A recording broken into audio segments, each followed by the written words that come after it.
जो व्यक्ति खुद पर विश्वास करता है वह व्यक्ति बुरी से बुरी परिस्थिति में से आसानी से बाहर निकल जाता है और खुद की बुद्धि को पहले से 100 गुना तेज कर लेता है।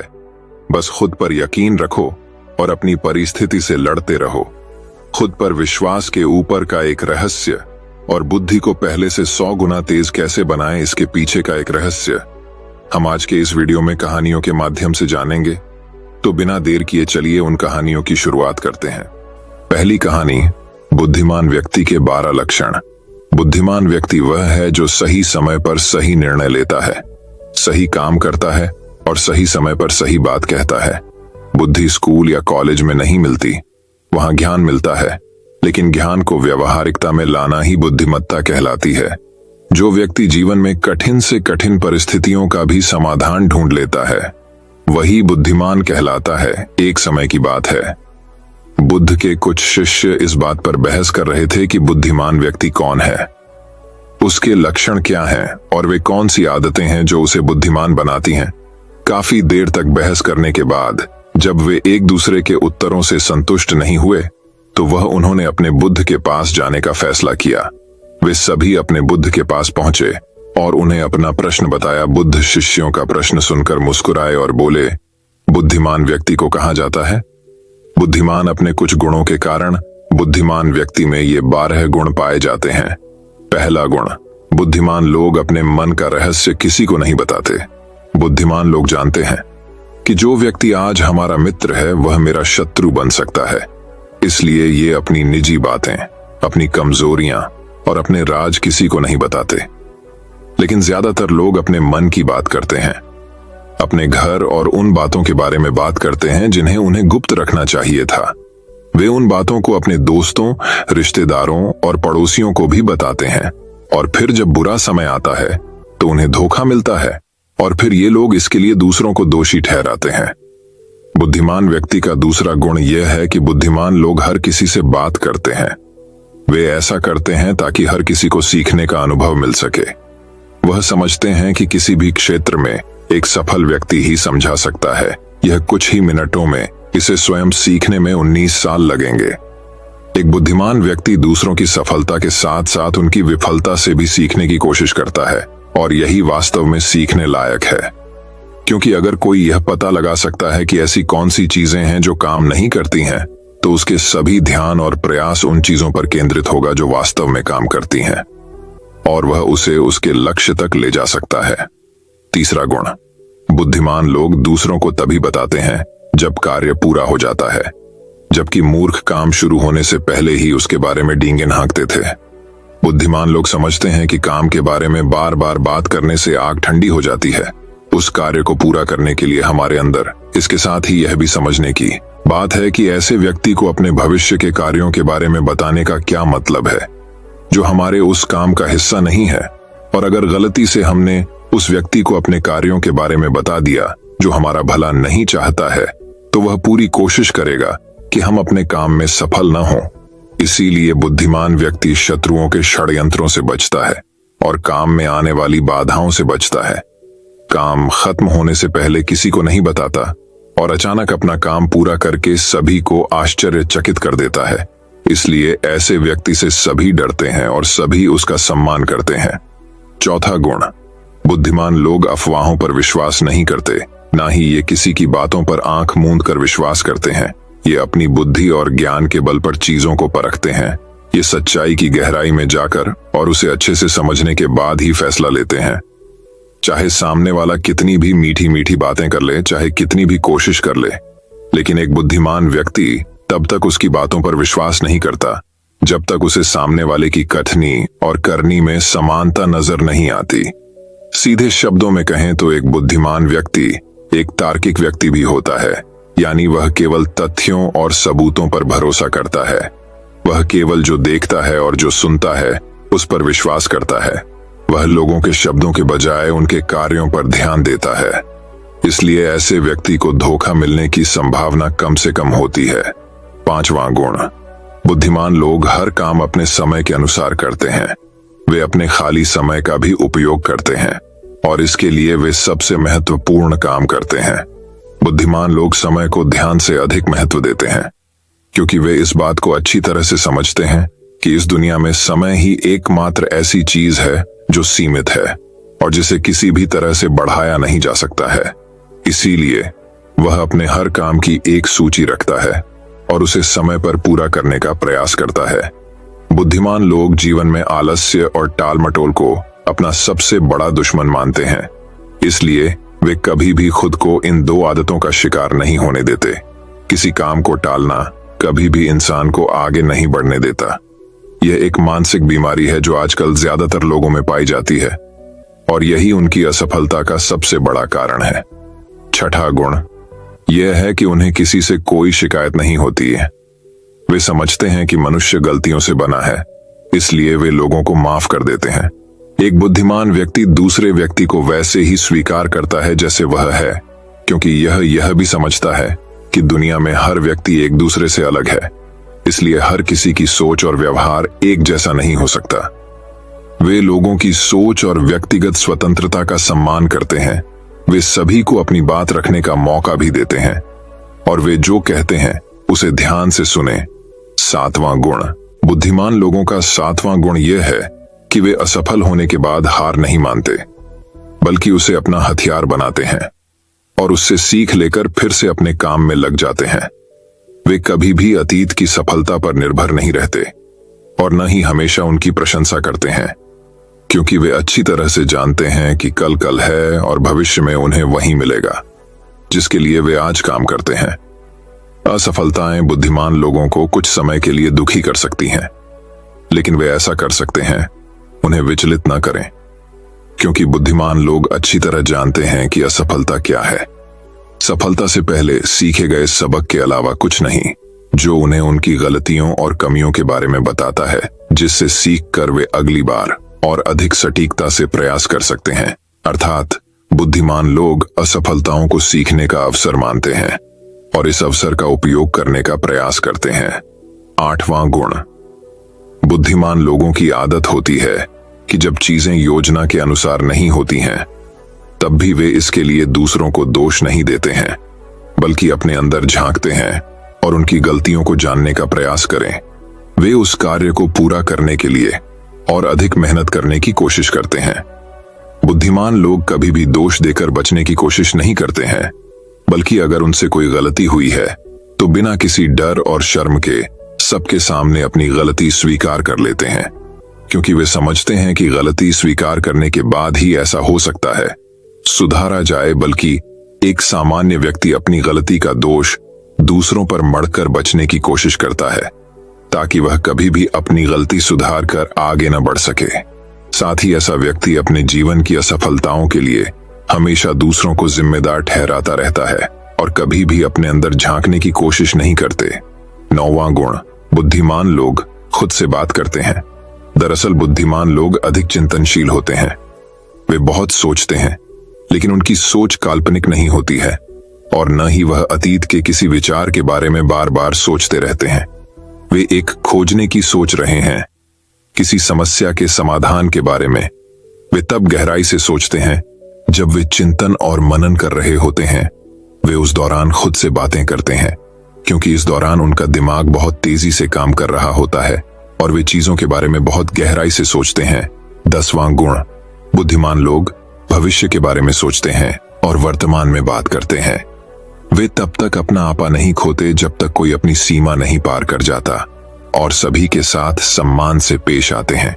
और साथ ही एक बुद्धिमान व्यक्ति कुछ भी करने से बचता है, ऐसा वादा जिसे वे भविष्य में पूरा नहीं कर सकते। बुद्धिमान व्यक्ति बोलने से पहले यह सोचता है कि भविष्य में मेरे कहने का परिणाम क्या होगा, इसलिए वह गुस्से में भी ऐसी बातें नहीं कहते जिससे भविष्य में उन्हें परेशानी हो। दरअसल बुद्धिमान व्यक्ति की सबसे बड़ी निशानी यही होती है कि वह शब्दों का प्रयोग सोच समझकर करता है। 11वां गुण बुद्धिमान लोगों की एक पहचान यह होती है कि वे अपने काम और जीवन में इतने तल्लीन रहते हैं कि उन्हें दूसरे लोगों और अन्य चीजों की परवाह नहीं है। वे बकवास करने और दूसरों के बारे में बुरी बातें करने में अपना समय बर्बाद नहीं करते हैं, बल्कि इस समय का उपयोग कुछ नया सीखने और पढ़ने के लिए करें। वे लगातार चीजों को सीखने और खुद को बेहतर बनाने की कोशिश कर रहे हैं। 12वां गुण, बुद्धिमान लोग अपना काम खुद करना पसंद करते हैं। इन्हें अपने काम में दूसरों का हस्तक्षेप पसंद नहीं होता, इसलिए ये अपना ज्यादातर काम एकांत में ही करते हैं और अधिक से अधिक समय अकेले बिताना पसंद करते हैं। बुद्धिमान लोग अपना अधिकांश समय लिखने, पढ़ने और अच्छे विचारों पर विचार मंथन करने में बिताते हैं। इसलिए उनमें सोच समझकर सवाल पूछने की क्षमता होती है। वे तथ्यों के आधार पर बात करते हैं, आस्था के आधार पर नहीं। साथ ही बुद्धिमान लोग जिज्ञासु भी होते हैं और अपना हर सवाल बिना डरे पूछे। लेकिन एक बुद्धिमान व्यक्ति अपने आत्मविश्वास को घमंड में नहीं बदलने देता। वह जीवन भर कुछ न कुछ सीखता रहता है और खुद को विनम्र रखता है। शिक्षक ने कहा कि बुद्धिमान व्यक्ति के ये 12 गुण हैं, और अगर ये 12 गुण हैं एक इंसान के अंदर, तो आप भी बुद्धिमान हैं। सभी शिष्य बुद्ध की बातों से संतुष्ट हुए। उन्होंने इस जानकारी के लिए बुद्ध को धन्यवाद दिया और चले गए। दूसरी कहानी, आत्मनिपुणता पर एक प्रेरक बुद्ध कहानी। एक समय की बात है, गांव में रजुआ नाम का एक लड़का रहता था। वह अपने जीवन से बहुत निराश था। उसकी निराशा का कारण यह था कि वह अब तक अपने जीवन में कुछ नहीं कर रहा था। उनके माता पिता उन्हें ताना मारते थे कि तुम्हारे सभी दोस्त कुछ न कुछ कर रहे हैं, लेकिन तुम अभी भी घर पर बैठे हो। अवसर दोस्तों के बीच भी उनका मजाक उड़ाया जाता था। जब वह कहीं जाते थे तो लोग उनसे पूछते थे कि आप क्या कर रहे हैं। उन्हें यह बताने में शर्म आती थी कि वह कुछ नहीं करते हैं। धीरे धीरे उन्होंने रिश्तेदारों के यहाँ जाना और लोगों से मिलना जुलना कम कर दिया। वह ज्यादातर समय घर पर ही रहता है। वह अकेले रोता है और भगवान को कोसता है और अपनी किस्मत को दोष देता है। अब उसे अपना जीवन बोझ लगता है। कभी कभी वह सोचता है कि जब वह कुछ भी करने लायक नहीं है तो उसके जीवित रहने का क्या फायदा, उसे मर जाना चाहिए। एक दिन वह अपने गांव की एक सड़क से गुजर रहा था। तभी उन्होंने एक उपदेशक को धूप पर उपदेश देते देखा। वह भी उसी भीड़ में सबसे पीछे बैठ गया और सन्यासी का प्रवचन सुनने लगा। उपदेशक कह रहे थे कि दुख एक सन्यासी की तरह है, जो हमें जीवन की सच्चाई दिखाता है और हमें जीने का सही तरीका सिखाता है। यदि आप चाहें तो आप भी अपने गुरु से जीवन जीना सीख सकते हैं। दुख और आप चाहें तो बैठकर उसी गम में डूबकर रो सकते हैं। रजुआ भी ये सारी बातें ध्यान से सुन रहा था, लेकिन उसे टीचर की ये बातें पसंद नहीं आई। उन्होंने खड़े होकर कहा कि कुछ भी सिखाने से उदासी दूर नहीं होती। दुख ही दुख देता है। दुख की पीड़ा अनंत है। ऐसा लगता है जैसे इसके बाद कुछ नहीं होने वाला, कुछ मिलता नहीं। मौत भी उसके सामने छोटी लगती है। उपदेशक ने कहा, फिर तुम्हें क्या दुख है? रजुआ ने उसके सामने अपना सारा दुख कह सुनाया और पूछा, क्या तुम्हारे पास मेरे दुख का कोई उपाय है? यह सुनकर सन्यासी मुस्कुराए और बोले, जिस दिन तुम्हारे जीवन में सचमुच दुख हो उस दिन तुम मेरे पास आना। मैं तुम्हारी समस्या का समाधान अवश्य करूंगा। इतना कहकर सन्यासी वहां से चले गए। रजुआ ने सोचा, क्या मेरा दुख सच्चा नहीं है? क्या मैं जिस दर्द से गुजर रहा हूं वह नकली है? मेरा दुख कोई नहीं समझ सकता। जब माँ बाप नहीं समझेंगे तो सन्यासी क्या समझेंगे? अपने दुखों से परेशान होकर रजुआ ने निर्णय लिया कि अब वह कुछ करेगा। उसने एक छोटा सा व्यवसाय शुरू किया, लेकिन उसे सफलता नहीं मिल रही थी। लेकिन उसके परिवार वाले पूछते थे कि क्या वह कुछ प्रयास कर रहा है। वह अपने व्यवसाय में लगा रहा और धीरे धीरे उसे सफलता मिलने लगी। फिर उन्होंने रफ्तार पकड़ी और महज 3 साल के अंदर ही वह एक बड़े बिजनेसमैन बन गए। अब रजुआ के आसपास ऐसे कई लोग थे जो उसकी परवाह करते थे, जो उससे प्यार करते थे, उसके काम की प्रशंसा करते थे। अब तो उसके परिवार वाले भी उसकी तारीफ करते नहीं थकते थे। दिन ब दिन उसके दोस्तों की संख्या बढ़ती जा रही थी। अब वह अपने जीवन से बहुत खुश था। उसके कुछ दोस्तों ने उसे सलाह दी कि जब तुम एक बड़े व्यापारी बनकर इतने खुश हो तो सोचो, अगर तुम इस शहर और इस राज्य के सबसे बड़े व्यापारी बन जाओगे तो तुम्हें कितनी खुशी होगी, कितने लोग आपसे जुड़ना चाहेंगे, आपकी कितनी प्रसिद्धि है और स्वयं राजा भी आपसे मित्रता करना चाहेंगे। दोस्तों की यह बात रजुआ के दिमाग में घर कर गई। अब वह अधिक धन कमाने का प्रयास करने लगा, लेकिन उसे यह सब बहुत जल्दी चाहिए था। वह इन चीजों को पाने में अपना ज्यादा समय बर्बाद नहीं करना चाहता था। इसलिए उसने ऐसे काम करना शुरू कर दिया जो सही नहीं थे। उसने अपने दोस्तों से बड़ी मात्रा में पैसे उधार लेना शुरू कर दिया। अधिक मुनाफा कमाने के लालच में उसने अपने माल में मिलावट करना शुरू कर दिया। उसने अन्य व्यापारियों के खिलाफ भी साजिश रची और उन्हें डराया धमकाया। वह वैसा ही करता था जैसा उसके दोस्त कहते थे। वह इन तरीकों से अधिक पैसा कमा रहा था, लेकिन अब उसके जीवन में कोई शांति नहीं थी। उसके मन की शांति गायब हो गई थी और उसे रात को नींद नहीं जाती थी। सुख की सभी चीजें होने के बाद भी उसे किसी भी चीज में खुशी नहीं मिल रही थी। एक दिन रजुआ अपनी गाड़ी से कहीं जा रहा था, तभी उसे रास्ते में उपदेशक का आश्रम दिखाई दिया। वह रुक गया और गुरु के पास गया और बोला, संत, आपने मुझसे कहा था कि जब मेरे जीवन में सच्चा दुख आए तो मेरे पास आना। अब मैं बहुत दुखी हूं। मेरी रातों की नींद उड़ गई है, मुझे कहीं भी शांति नहीं मिलती। इस प्रकार रजुआ ने संत को अपनी सारी समस्या बताई। गुरु बोले, जब तुम मुझसे पहली बार मिले थे तब भी कुछ दुख में थे। तुमने क्या सीखा? उस दर्द से रजुआ ने कहा कि मैंने सीखा कि सिर्फ सोचने और चिंता करने से कुछ नहीं होता। अपनी सोच को साकार करने के लिए कार्रवाई करना जरूरी है और सिर्फ काम करने से कुछ नहीं होता। अपने काम को अंतिम चरण तक ले जाना भी जरूरी है। चाहे रास्ते में कितनी भी कठिनाइयां आए, मन कितना भी निराश हो, कितना भी लगे कि अब कुछ नहीं होने वाला, तभी यकीन मानिए कि मैं जो भी कर रहा हूं उसमें जरूर सफल होऊंगा। लोग सिर्फ सफल लोगों की ही इज्जत करते हैं, चाहे कोई कितना भी अच्छा क्यों ना हो। लोगों की नजरों में वह हमेशा बोझ ही होता है। यह सब सुनकर उपदेशक मुस्कुराए और बोले, यह वास्तविक दुख नहीं है। जब आपके जीवन में वास्तविक दुख हो तो मेरे पास आओ, मैं इसे ठीक कर दूंगा। रजुआ ने जाते समय आरशी को सोने के सिक्कों से भरा एक बर्तन दिया। घड़े को देखकर सन्यासी ने कहा कि यह मेरे किसी काम का नहीं है। उस पेड़ के नीचे गड्ढा खोदकर गाड़ दो। आरशी के कहे अनुसार रजुआ ने घड़ा पेड़ के नीचे दबा दिया और वहां से चला गया। कुछ दिनों तक व्यापार अच्छा चलने लगा, लेकिन बिजनेस के गलत तरीके के कारण धीरे धीरे उन्हें बिजनेस में घाटा होने लगा। उसकी सारी संपत्ति धीरे धीरे खत्म होने लगी और एक दिन ऐसा आया जब उसके पास कुछ भी नहीं बचा और वह कर्ज के बोझ में दब गया था। लेकिन वह निश्चिंत था क्योंकि उसने अपना सारा कर्ज अपने दोस्तों से ले लिया था। उसने सोचा था कि उसके दोस्त बुरे समय में उसका साथ देंगे, लेकिन ऐसा कुछ नहीं हुआ। बुरा वक्त आते ही दोस्त सबसे पहले उससे उधार मांगने लगे। कर्ज न लौटाने पर उन्होंने उसे जान से मारने की धमकी भी दी। उसके सभी शुभचिंतकों और प्रियजनों ने उससे मुंह मोड़ लिया। उसके दोस्त जो उसके साथ मौज मस्ती करते थे अब उससे दूर भाग रहे हैं। उसके परिवार वाले उसकी गलतियां और कमियां गिनाने लगे। उसकी सारी संपत्ति नीलाम हो गई और उसके पास कुछ भी नहीं बचा। रजुआ में गहरी उदासी छा गई। उसके आसपास कोई नहीं था जो उसका दुहक समझ सके, जो उसे संभाल सके। लोगों के इस धोखे से वह अंदर से टूट गया था। सोचने लगा कि अब जीने का क्या मतलब, अब तो मौत ही सहारा है। वह आत्महत्या करने के लिए पहाड़ी पर गया।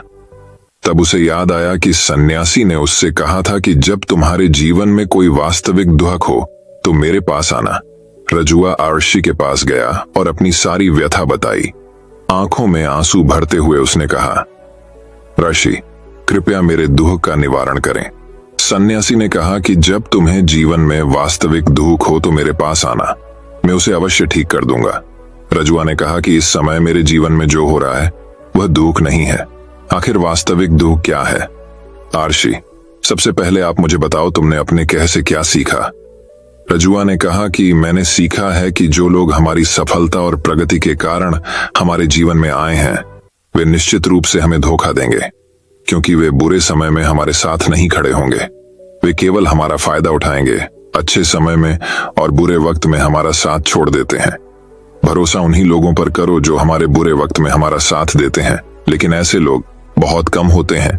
लेकिन जिनके पास होते हैं उन्हें उनकी कद्र करनी चाहिए, उनका अपमान नहीं करना चाहिए।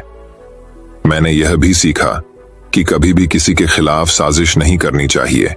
अपना काम ईमानदारी और धैर्य से करना चाहिए और कभी भी लालच नहीं करना चाहिए। अपने सारे दुख और अनुभव सुनाने के बाद रजुआ आंखों में आंसू लेकर आरशी के सामने बैठ गया। कुछ देर बाद साधु उठे और पेड़ के नीचे गड्ढा खोदकर घड़ा निकाल लिया। जो सोने के सिक्कों से भरा हुआ था।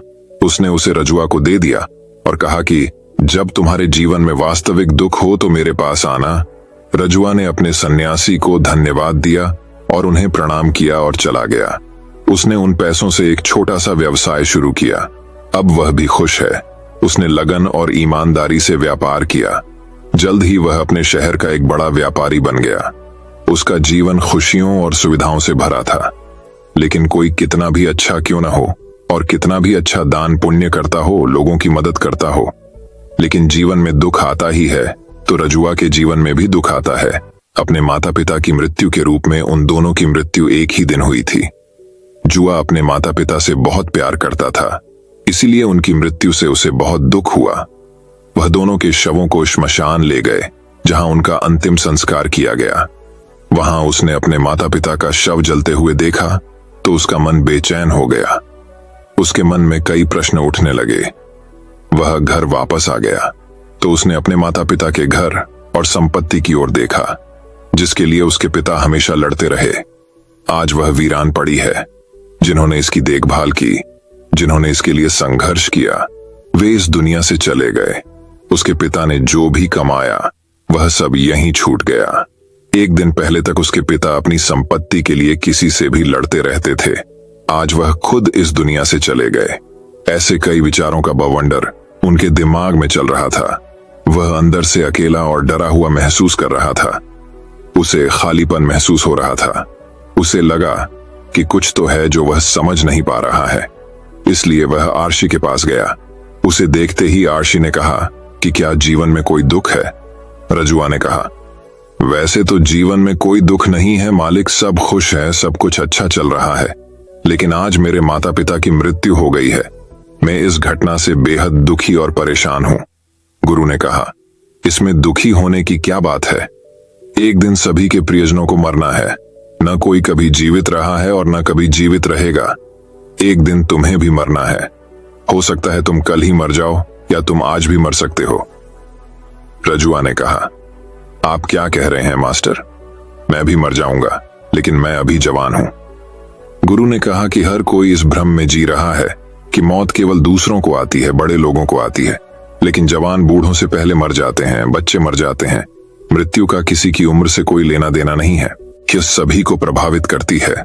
गुरु के ये शब्द रजुआ के दिमाग में घुस गए और वह चुपचाप चला गया। लेकिन उसका मन अभी भी बेचैन था। वह खालीपन महसूस कर रहा था। वह सारा दिन अपने बारे में ही सोचता रहा कि वह कौन है, इस दुनिया में क्यों आया, क्या जीवन का लक्ष्य सिर्फ चीजों का उपभोग करना और मर जाना है? ऐसे कई सवाल उसके मन में लगातार उठ रहे थे, लेकिन उसे अपने किसी भी प्रश्न का उत्तर नहीं मिल पा रहा था और उसका दुख दिन ब दिन बढ़ता ही जा रहा था। तभी कुछ दिनों के बाद वह फिर गुरु के पास पहुंचा और बोला कि गुरुजी, मैं बहुत दुखी हूं, क्योंकि मैं नहीं जान पा रहा हूं कि मैं कौन हूं और मैं इस संसार में क्यों आया हूं। यह सुनकर अध्यापक मुस्कुराए और बोले, आज तुम्हारे जीवन में पहली बार सच्चा दुहक उत्पन्न हुआ है। यही तो वास्तव में असली दुहक है। हम नहीं जानते कि हम कौन हैं, क्यों आए हैं, क्या करें, कैसे करें। रजुआ ने अपने गुरु से उसके दुहक का निवारण करने को कहा। सन्यासी ने कहा कि हम सभी मनुष्य जीवन भर संग्रह करते रहते हैं। रजुआ ने कहा कि सभी मनुष्य जीवन भर धन, सम्मान, परिवार, प्रतिष्ठा, मित्र, शत्रु आदि का संग्रह करते रहते हैं। सन्यासी ने पूछा, क्या हम एकत्र किए गए कुछ में से कुछ ले सकते हैं? हमारे साथ बातें। रजुआ ने कहा, नहीं गुरु, उनके साथ कुछ नहीं जाएगा। मेरे माता पिता के साथ कुछ नहीं गया, सब यहीं छोड़ गए, घर, परिवार, संपत्ति, सब कुछ। गुरु ने कहा, अब मेरी बात ध्यान से सुनो। इस संसार में हमें जो संग्रह करना चाहिए वह संग्रह नहीं करते। चीजें सामने आ जाती हैं, लेकिन हम उन्हें देखने की कोशिश नहीं करते हैं। इस दुनिया में हमें केवल अपने आप को इकट्ठा करना है। हमें खुद को इकट्ठा करना है ताकि हम एकजुट हो सकें, ताकि जब हम मरें और खुद को पहचानने में सक्षम हो सकें तो हम अंदर से विभाजित हो जाएं। हम प्रेम, घृणा, क्रोध, ईर्ष्या, क्रूरता, धन, पद, प्रतिष्ठा, सम्मान, पहचान, धर्म, जाति, ऐसी सैकड़ों हजारों चीजों और इच्छाओं में विभाजित हैं। हम विभाजित हैं और टुकड़ों में जीवन जी रहे हैं। इस विभाजन के कारण हमारी चेतना कभी एक नहीं हो सकती। हमारी चेतना शक्ति बिखरी हुई है, इसलिए हमारे पास इतना समय नहीं है, इतनी ऊर्जा नहीं है कि हम पलटकर अपने भीतर देख सकें। दरअसल धन, सम्मान और सुविधाओं की कमी को लोग दुहक समझते हैं और जीवन भर जो लोग दुख कहकर रोते रहते हैं और समाधान खोजने की कोशिश करते हैं, उन्हें कभी भी उसका समाधान नहीं मिल पाता, क्योंकि जिसे लोग दुख कहते हैं वह वास्तविक दुख नहीं है। यह सिर्फ एक आदमी की इच्छा है, उसकी इच्छा है जो अपूरणीय है, इसीलिए यहां व्यक्ति को कभी दुख नहीं मिला। ऐसे दुखों का समाधान इसलिए इन सब से परे। यदि आप अपने दुखों का अंतिम समाधान चाहते हैं तो सबसे पहले अपने आप को इकट्ठा करें, अपनी ऊर्जा को इस दुनिया से हटा दें और इकट्ठा करें और खुद पर ध्यान केंद्रित करें। खुद पर ध्यान केंद्रित करें। मौत से पहले खुद को जानें, बिखरे नहीं। रजुआ ने कहा तो गुरु, चाहे हम इस दुनिया को छोड़ दें, अपनी सभी इच्छाओं को मार देना चाहिए, किसी से प्रेम नहीं करना चाहिए, धन का संग्रह नहीं करना चाहिए, सम्मान की आशा छोड़ देनी चाहिए। सन्यासी ने कहा कि बिखरे हुए मनुष्य से भावनाएं, इच्छाएं और इच्छाएं ऐसे ही निकलती हैं जिस प्रकार पहाड़ से गिरता हुआ पत्थर, जिस पर पहाड़ का कोई वश नहीं होता सिवाय देखने के, परेशान होने के और कुछ खोने के, उसी प्रकार बिखरे हुए मनुष्य की इच्छाएं अनियंत्रित और कष्टदायक होती हैं। उसका अनियंत्रित मन इच्छाएं और कल्पनाएं करता रहता है और इससे दुख होता है। लेकिन जब कोई व्यक्ति एकत्रित हो जाता है तो वह जो कुछ भी करता है वह उसके नियंत्रण में होता है। फिर उसकी इच्छा से इच्छाएं भी उत्पन्न होती हैं। रजुआ ने कहा कि आपने मेरे सच्चे दुहक का निवारण कर दिया, बहुत बहुत धन्यवाद। अब से मैं खुद को संभालने की कोशिश करूंगा। सन्यासी ने कहा कि मानव शरीर में ऊर्जा और शक्ति बहुत है, लेकिन वह बेकार के कामों में बंटा हुआ है, बेकार की चीजों में लगा हुआ है। यह ऐसा है जैसे एक बहुत शक्तिशाली मशीन एक बच्चे के हाथ में दे दी गई है और वह बिना सोचे समझे और बिना किसी नियंत्रण के अपनी शक्ति बर्बाद कर रहा है। इसलिए अपनी चेतना की शक्ति पर ध्यान केंद्रित करें और उसे इकट्ठा करें। रजुआ को अपने सवालों का जवाब मिल गया। उसने अपने गुरु को धन्यवाद दिया और चुपचाप चला गया। दोस्तों, मैं उम्मीद करता हूं कि यह कहानी सुनने से आपके जीवन में अच्छे बदलाव आए होंगे। आपको इस वीडियो से क्या सीखने मिला, ये कमेंट करके जरूर बताएं और अपने परिवार, दोस्तों या आपके करीबी इंसान के साथ ये कहानी शेयर करके उन्हें भी इस ज्ञान से परिचित करवाएं। बाकी अगर आपको ये वीडियो दिल से अच्छी लगी हो तभी इस वीडियो को लाइक कर देना और आपने अब तक इस चैनल को सब्सक्राइब न किया हो तो चैनल को सब्सक्राइब भी जरूर कर देना। आपका हर दिन शुभ हो और खुशियों से आपका जीवन भरा रहे। धन्यवाद। नमो बुद्धाय।